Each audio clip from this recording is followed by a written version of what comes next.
assim, Mariana. É por isso que eu tô aqui toda arregaçada. Porque eu descobri que minha prima tava comendo meu marido, daí descobri que ela tava comendo meu filho também. Aí eu não aguentei. Aí eu fui pra cima dela, Ai, que mulher e aí eu fui engraçada, chegar na né? escada e ela me puxou. Precisa dar toda quebrada, arregaçada, né? E aí, menina, eu fico assim, até sem saber o que te falar, porque uma situação dessa, né?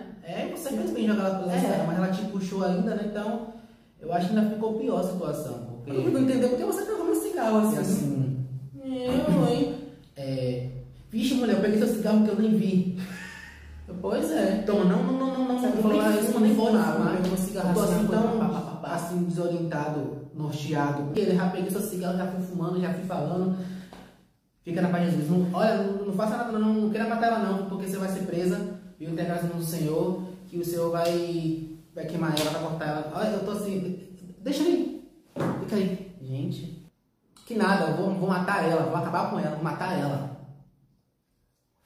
Quero saber de nada não. Nem sou de fumar, mas vou comer a minha mulher tá ficando. Misericórdia, Jesus.